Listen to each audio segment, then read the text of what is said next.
Conhecereis a internet e encontrarás a verdade e ela vos libertará e salvará. Olá! A internet, como praticamente tudo, também tem seu lado positivo e negativo. Seu lado ruim é aquele que abrange uma série de bobagens, estereótipos, preconceitos, bem como também as mentiras, os abusos, as falcatruas, a imoralidade, as montagens de imagens falsas e de artigos mal intencionados. O lado positivo envolve uma série de coisas boas, muito boas e legais mesmo, e dentre elas o conhecimento, isto é, o acesso a conhecimentos dos quais não estivemos a par por uma série de razões, e dentre essas razões está a mesquinhez, a ganância, a dominação e o controle da massa leiga. A internet veio e pôs fim a praticamente tudo que estava nos sendo ocultado quanto à história mundial, a história nacional, política, educação, saúde e principalmente dentro do sistema religioso institucional, que é justamente onde estou me apegando para fazer esta matéria. A internet também veio para escancarar o quanto nós estávamos sendo demagogos e até mesmo hipócritas. Fomos isso sim, quando principalmente nós batíamos no peito dizendo que nós lemos o livro Bíblia constantemente, enquanto que, na verdade, o que fazíamos era lermos simplesmente os textos que nos eram passados e repassados pelos homens e mulheres que tomavam a dianteira dentro das facções religiosas que nós pertencíamos ou pertencemos. É claro que muitos de nós não mentimos quando dissemos que líamos as Escrituras, e muitos até mesmo fizeram muitas vezes. No entanto, nós estávamos tão contaminados e tão sugestionados pelas informações que nos foram transmitidas, que mesmo ao lermos os diversos livros bíblicos, não conseguíamos enxergar os revés, as contradições entre o que nos foi ensinado, como sendo verdade absoluta, e o que realmente a Escritura diz. São muitas coisas mesmo. Uma delas é o caso do rei Salomão, filho herdeiro do rei Davi. Nós fomos ensinados a vermos o rei Salomão como um homem exemplar e digno de ser imitado por todos nós. Aprendemos que ele foi um homem que agradou o verdadeiro Altíssimo e que sua prosperidade física, material, financeira e até mesmo amorosa, e até mesmo sexual, poderia ser alcançada por qualquer um de nós, desde que nós nos esforçássemos a sermos do mesmo modo como foi o rei Salomão. Após esse tipo de abordagem nos púlpitos, nas tribunas e nos altares, dentro dos prédios religiosos, pelos líderes mercenários, e após um estonteante estudo bíblico domiciliar, dominical, coisas desse tipo, normalmente nós éramos então incentivados a darmos o nosso melhor, o nosso tudo, para a obra do Senhor, que na verdade era a obra de Baal, obra do Deus deste mundo, isso sim. Mas a internet veio para colocar fim a todos esses engodos, essa mesquinhez. Hoje podemos obter um conhecimento mais exato e verdadeiro sobre o que realmente se deu com o rei Salomão, e assim nos apercebemos do quão estúpidos e irresponsáveis nós fomos ao permitirmos que a nossa fé, a nossa esperança, a nossa confiança e o nosso conhecimento estivessem condicionados ao que os homens e organizações terrestres nos passassem e nos instruíssem. Não só fomos inconsequentes conosco mesmo, mas fomos também incoerentes com o próprio Altíssimo, pois nós sempre tivemos em nossas mãos a Escritura contendo as verdades, e mesmo assim as desconsideramos em nossas leituras, em nossos estudos, e até mesmo quando alguém liberto do sistema religioso, institucional, demagogo, hipócrita, nos apontou e nos provou, por A mais B, que nós estávamos na estrada larga que conduz à destruição. Muitas vezes nós recusamos. enxergarmos a verdade através do estudo, da leitura e quando alguém nos mostrou. Infelizmente. Por isso, para todos nós que hoje já verdadeiramente nos libertamos das garras de Hassatan mediante suas organizações e facções religiosas institucionais, nos é mais fácil entendermos e compreendermos o ainda persistente repúdio das pessoas leigas a nós e às nossas mensagens, né, quando nós lhes mostramos e provamos as verdades que foram e ainda são omitidas e ocultadas delas. Assim, nós passamos a incorporar em nós, em nossa personalidade, a qualidade da empatia, ou seja, nós passamos a entender, a compreender, pois nós mesmos nos colocamos no lugar delas, sabendo que nós mesmos já passamos pela mesma situação de termos a nossa mente fechada, de termos nossos corações endurecidos, como o do faraó do Egito nos dias de Moisés, e de termos os nossos olhos do entendimento cegados, as nossas faculdades mentais trancadas para as evidências. Vou agora mostrar-lhes algumas coisas sobre o perfil do rei Salomão, que eles, os líderes religiosos, não falam do alto de seus púlpitos, de suas tribunas e altares. Vou lhes mostrar um pouco do perfil do rei Salomão, que eles, os líderes religiosos, não querem que você e nem nenhuma das pessoas leigas pertencentes à membresia fiquem sabendo, para que não indaguem, para que não perguntem, não questionem, pois se eles, os líderes religiosos, tiverem problema com esse assunto sobre o rei Salomão e acabarem perdendo o rei Salomão, deixarão de arrecadar os recursos que tanto eles anseiam. Síntese ou resumo do perfil oculto do rei Salomão. O perfil do rei Salomão que eles não contam a você e que eles ocultam de você. Mateus capítulo 10, versículo 26 diz o seguinte: não temais, porque nada há encoberto que não haja de ser descoberto, nem oculto que não haja de ser conhecido, revelado. O rei Salomão, muito antes de fazer o templo dele, casou-se com a filha do faraó e posteriormente envolveu-se maritalmente com mais de 1000 outras mulheres estrangeiras. Isso não teria nada de mais se não fosse o fato de que o casamento fora das 12 tribos de Israel era proibido.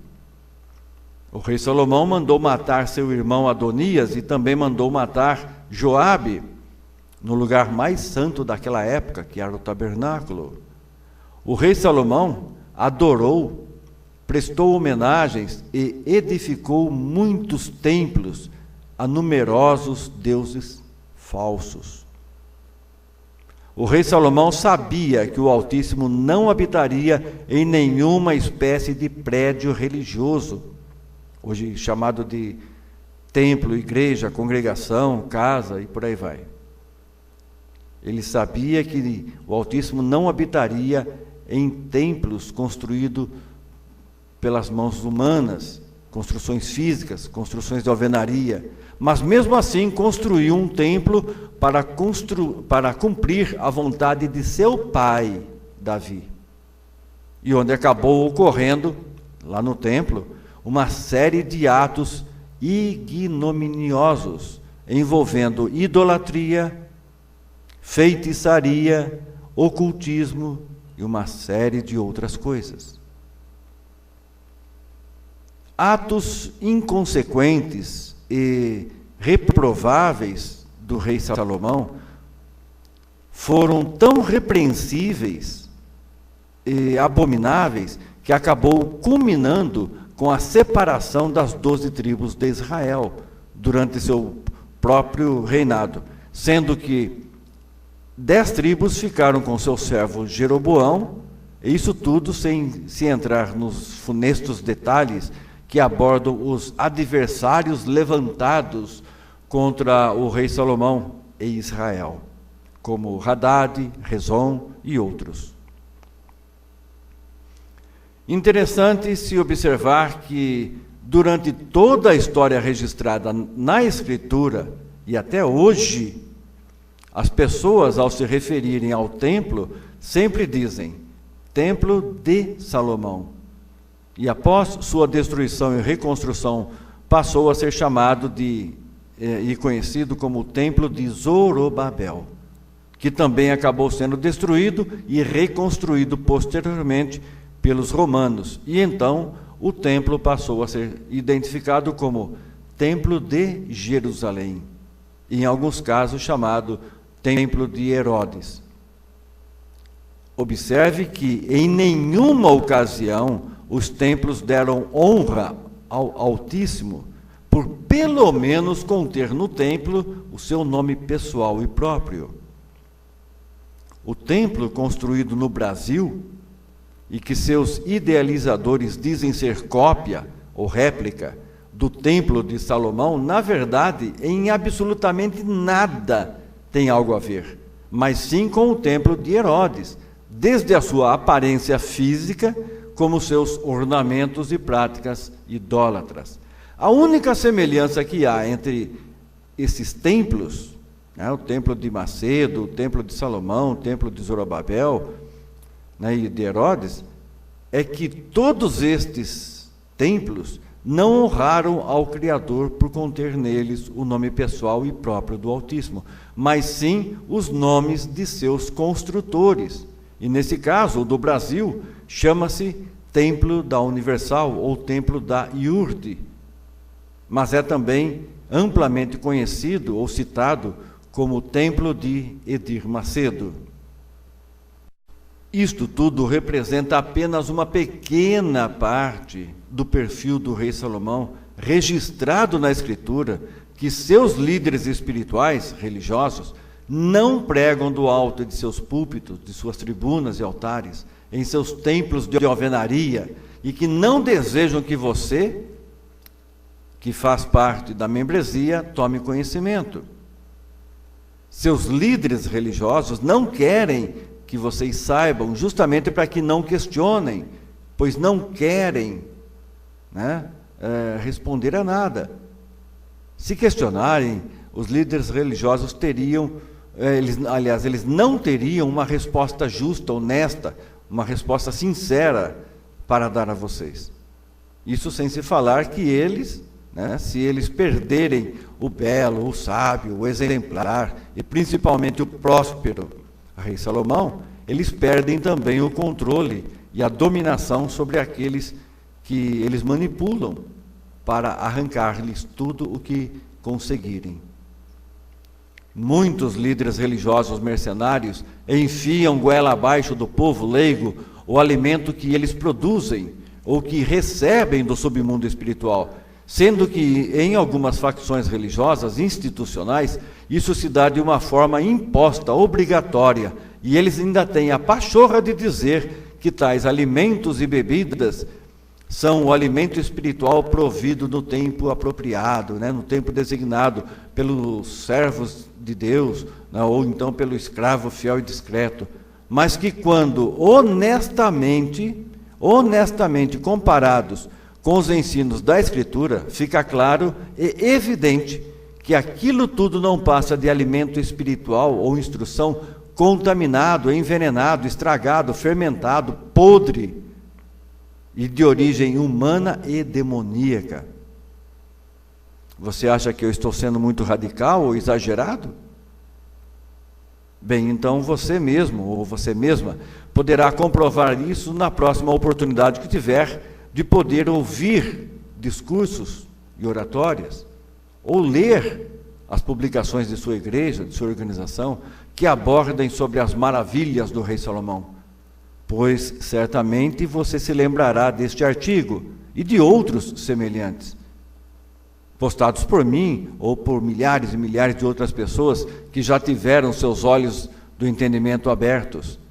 E então automaticamente você irá traçar um paralelo e também irá constatar as más intenções e os verdadeiros objetivos desses lobos em pele de ovelhas. Deseja conhecer um pouco mais sobre a vida e a trajetória do rei Salomão? Então leia a 1 Reis, pelo menos os capítulos 8 e 11, caso você não disponha de tempo para ler tudo.